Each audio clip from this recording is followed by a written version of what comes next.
Jadi boleh menjadikan Al-Quran sebagai wirid. Bahkan dianjurkan ya, kita menjadikan Al-Quran sebagai wirid. Apa maksudnya?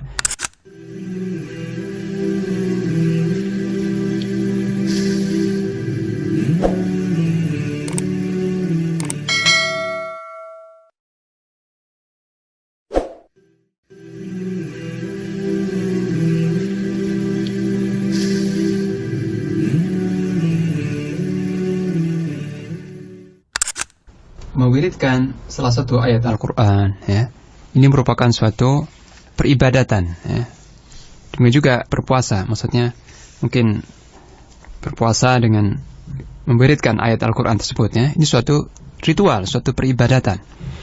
Dan hukum asal ritual atau peribadatan itu terlarang, tidak boleh dilakukan sampai ada dalil yang menyuruh, dalil yang memerintahkan peribadatan tersebut ya. Jadi tidak boleh, hukum asalnya tidak boleh seorang itu berinisiatif melakukan suatu ibadah, entah mewiridkan satu ayat Quran atau mewiridkan Asmaul Husna atau berpuasa yang tidak sebagaimana yang disunahkan ya. Tidak boleh seorang membuat-buat atau berinisiatif melakukan suatu peribadatan kecuali ada perintah dari Rasulullah SAW, ada hadis atau ayat yang memerintahkan. Karena dalam masalah peribadatan itu hak Allah Ta'ala yang mengaturnya ya.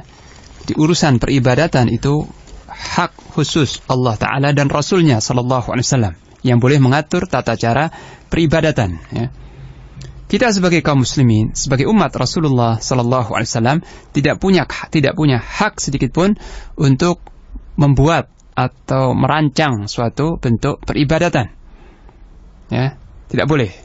Ini khusus hak Allah dan Rasulnya SAW. Maka tidak boleh seorang berinisiatif atau punya akal gitu ya, punya pikiran untuk mewiridkan salah satu ayat Al-Quran, itu dibaca berulang-ulang ya, dijadikan wirid yang dibaca sambil berpuasa dan sebagainya. Ini tidak boleh dilakukan jika tidak terdapat dalil atau perintah dari Nabi kita SAW. Nah, bagaimana kalau seorang hendak mendekatkan diri kepada Allah dengan bacaan Al-Quran atau dengan wirid ya, maka seluruh ayat Al-Quran itu kalau dibaca itu menjadi suatu bentuk taqarrub ya. Kalau orang hendak mendekatkan diri kepada Allah SWT, ya baca Al-Quranul Karim, baca dari awal hingga akhir semampunya ya. Itu sudah wirid yang paling bagus ya. Jadi boleh menjadikan Al-Quran sebagai wirid, bahkan dianjurkan ya, kita menjadikan Al-Quran sebagai wirid. Apa maksudnya?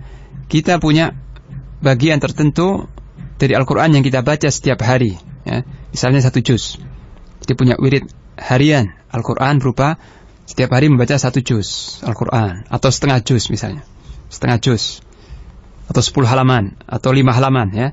Jadi punya wirid dari Al-Quran ini selalu membaca Al-Quran setiap hari, mungkin 5 halaman, mungkin 10 lebih atau kurang ya, itu bagus. Tapi satu ayat dijadikan wiridan ya, satu ayat diulang-ulang dijadikan wiridan dan sebagainya, ini tidak boleh dilakukan kecuali ada dalil yang sahih ya ini. Begitu pula seorang yang hendak berzikir kepada Allah SWT, maka alangkah banyak contoh-contoh zikir yang ma'thur yang diajarkan oleh Rasulullah SAW, seperti zikir pagi dan petang, zikir selepas salat, zikir banyak sekali ya. Jadi kalau seorang hendak berzikir atau berwirid, itu tidak kekurangan bahan. Tidak mungkin kekurangan bahan zikir atau wirid. Karena Al-Quran seluruhnya wirid ya, dibaca dari awal hingga akhir. Doa-doa dan zikir-zikir yang disunahkan oleh Rasulullah SAW sangat banyak. Kalau kita baca semuanya belum tentu kita mampu ya. Maka tidak perlu mencari zikir atau wirid yang di luar sunnah ya.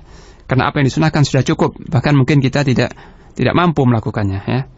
Jadi siapa yang hendak bertaqarrub, mendekatkan diri kepada Allah dengan zikir dan wirid, tidak kekurangan bahan ya. Dari Al-Quran, dari sunnah itu sudah memadai, sudah bahkan sangat mencukupi sekali ya. Demikian.